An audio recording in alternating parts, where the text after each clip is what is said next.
శ్రీ కోదండరామస్వామి వార్షిక బ్రహ్మోత్సవాలలో భాగంగా 7వ రోజు గురువారం ఉదయం 8 గంటలకు స్వామివారు సూర్యప్రభ వాహనంపై దేదీప్యమానంగా ప్రకాశించారు. తిరుపతి శ్రీ కోదండరామస్వామి వార్షిక బ్రహ్మోత్సవాలలో భాగంగా 7వ రోజు గురువారం ఉదయం 8 గంటలకు స్వామివారు సూర్యప్రభ వాహనంపై దేదీప్యమానంగా ప్రకాశించారు.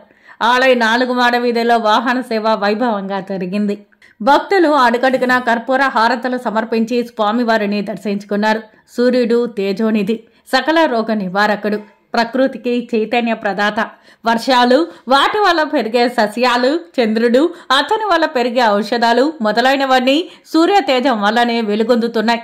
అనంతరం ఉదయం 10:30 నుండి 11:30 వరకు శ్రీ సీతాలక్ష్మణ సమేత శ్రీరామచంద్రమూర్తి ఉత్సవాలకు శ్రవణ తిరుమంజనం వేడుకగా నిర్వహించారు.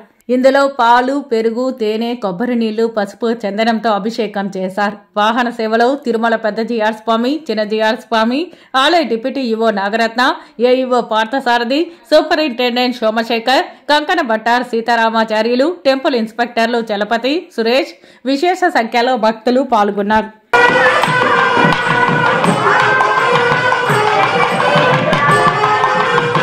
వేసవి కాలంలో కోదండరాముని బ్రహ్మోత్సవాలు రంగరంగ వైభవంగా జరుగుతుంటే ఈ కాలం యొక్క ఉగాది నుంచి జరిగేటువంటి ఈ భూభ్రమణలో సూర్యుని యొక్క తాపాన్ని నుంచి మనుషుల్ని రక్షించేందుకు దానం చేయవలసినవి మజ్జిగ, మంచినీళ్ళు, మామిడి పండు, విసనకర్ర, చెప్పులు లాంటివి దానం చేస్తే మహాపుణ్యం ఉంటుందనేటువంటి విషయంలో చిగోర ఆధ్యాత్మిక సేవా కేంద్రం ద్వారా గత 40 సంవత్సరాలుగా రాముల వారి కోదండరాముని బ్రహ్మోత్సవాలను సూర్యప్రభ వాహనం రోజు జయంగారులకు కలగండ ప్రసాదాన్ని ఇస్తూ వారికి స్వామివారి సేవకులందరికీ కూడా గింజామరలు మా యొక్క సమస్త సౌకర్యార్థం వాళ్ళందరికీ కూడా ఇవ్వడం జరుగుతుంది.